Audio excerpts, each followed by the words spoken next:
tonight on the Barbara Walters Special. Thank you for being a friend. Who would have ever thought that a show about 4 old ladies living in Miami could be a hit? It was a long shot that paid off.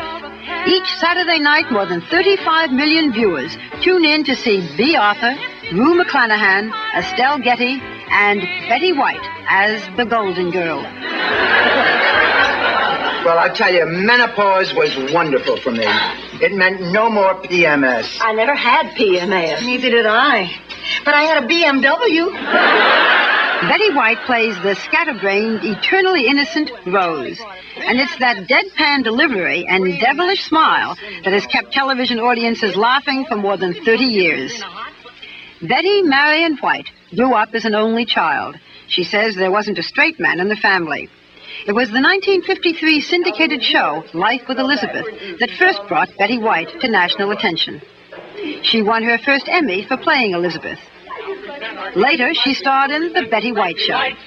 We now present with all our might, Betty White.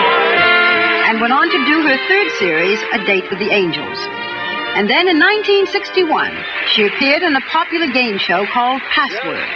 It would change her life. She would marry the host of Password, Alan Ludden. They became one of Hollywood's favorite couples. Hello, Betty. Hello, Alan. What are your plans for the summer, Betty? Well, I'm going to do some stuff. What did you have in mind, Alan? Alan was a widower, and Betty helped raise his 3 teenage children. They were married for 18 years until Alan's death from cancer in 1981.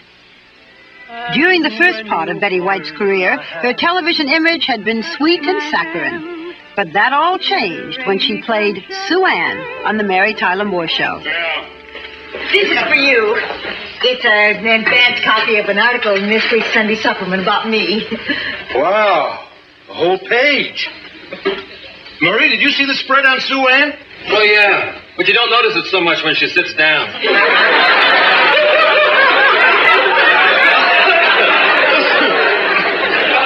This article has put me in such a good mood, I'm not going to bother to trade insults with you about our respective physical shortcomings. Oh. Is Lou in? Yeah, he is. What are you doing? Just taking my lipstick, dear. As the cooking show hostess at the fictitious WJM, she was always in pursuit of a man. Behind that sweet smile was an acid tongue. She won 2 Emmys for the character, but she also came dangerously close to being typecast. It was not until naive Rose came along that she was completely able to turn her image around. And the winner is Betty White, the Golden Girl. This year, she earned her 5th Emmy for her role in The Golden Girls, winning over her 2 co-stars and close friends, Rue McClanahan and Bea Arthur. We want to thank the network for taking a chance on 4 old ladies. Betty still lives in the house that she and Alan lived in throughout their marriage. An animal lover, she devotes much of her time to causes aiding animals. And you can't visit Betty without meeting her 2 closest companions, an orphan from the pound named Cricket and Timothy, a miniature black poodle. There's also a cat named TK who hides under the bed. The house is filled with animals in all shapes and sizes and with Betty's needlepoint. Her long-lasting appeal is culminated by her latest success in a happy comedy that has broken new ground. Of course, the big thing about the Golden Girls is that the women are still alive and attractive and sexually attractive. Yes, and sexually not ashamed of it. Yeah. They're not promiscuous. Mm-hmm. I think promiscuous is wrong in whatever your persuasion. But they're sexually interested and interesting. But the show has made people think about that, hasn't it? Yes, and we've been very frank and very open about it. And what I love about the 4 characters, they're so completely different. And if you think we're different on screen, you should see us off screen. We're really different. How are you really different? Well, our interests and our outlooks. Bea and I are the 2 almost reclusive, unsocial types. Yet you both seem so outgoing. Isn't that funny? Yeah. And Bea is very shy. You'd never think so. I'm shy, but you'd never know it. And with Bea, she seems so strong, and she's a bowl of Jell-O come show night. Could you imagine in real life sharing a home with 3 women? No, I don't mind being alone. I like being alone. I'm alone as opposed to lonely. But I think for some people that's the nightmare of the world. Alan, my husband, couldn't think of being alone. If I was out of town for 2 nights, he would plan to eat dinner with somebody because he just couldn't think of eating dinner alone. How did you and Alan Ludden meet? We met, actually, on Password. You were on it. As a guest. I was on the 3rd week of the show. His wife had died, actually, the week that I did Password. She was dying, and he was having to do the show. And he had gone through with Margaret what I later went through with him. It was such a coincidence that we both go through. And the long, long downward spiral. But he was such a champ. He handled it with such class. It must have been devastating for you when he died after all those good years. It made me sorry for the year that I kept saying no, I wouldn't marry him. I wish I had that year of saying no back, but boy, we had a great time. You really did. The 18 years were that happy. And how many people have 18 years together? Happy 18 years. You know, how long have you been married? 2 happy years, and that's not bad for 23. You know, that's usually how they put it. No, we were literally the other half of the other guy. Betty, did you know from the first that there was no hope? We didn't know that there was no hope until about, 2 years before. And then we refused to believe that for about another few months. But then we were so lucky he didn't go through a terrible pain thing. I mean, the pain, thank God, he just gradually faded. And I was always grateful for that. And how do you get over it? You don't. You don't. I mean, you function. You do fine. But it's a tough act to follow. You keep busy. They can't hit a moving target.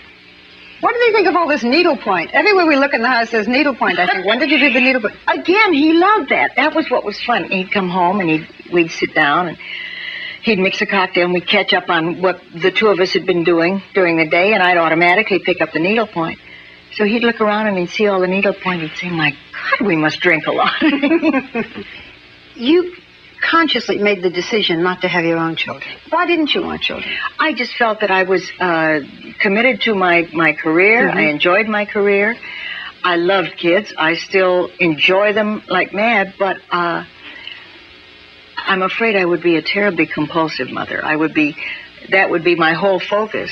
And I didn't think I would do a good job of that. You were on The Tonight Show one night with Joan Rivers and made a startling confession. I didn't make a startling confession. I said what Joan evidently wanted to hear. She had been needling around all of the, how do you spend your nights and with whom and all that. So I finally said, yes, I've had a few sleepover dates. And the audience applauded. The audience applauded? So now I have to ask you, of course, was it true? Ask Joan.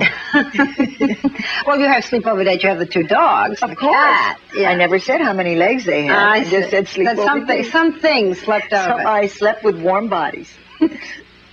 Are these really the golden years? Are the golden years the golden years? They are for me, and I say that really from my heart. The terrible self-consciousness, the terrible insecurity, while it's still there, has been leveled off just a little bit. So, yes, they are the golden years as far as I'm concerned. Far less worry at this age than there is younger. Are you as cheerful, as sunshiny, as up as you seem? Oh, doesn't that sound sickening? I'm afraid You are. But I've met people at parties that say, oh, gee, I never could stand you on television. You were Miss Goody Two-Shoes, but you're not that bad in person. Do you horse around on the set? I'm afraid I do. Bea puts up with it just so long, and I can see where she lets you have that much string, then all of a sudden when she's had enough, she says, please! And I mean, I shape up so fast. You had said once that Rose sees life as a musical comedy.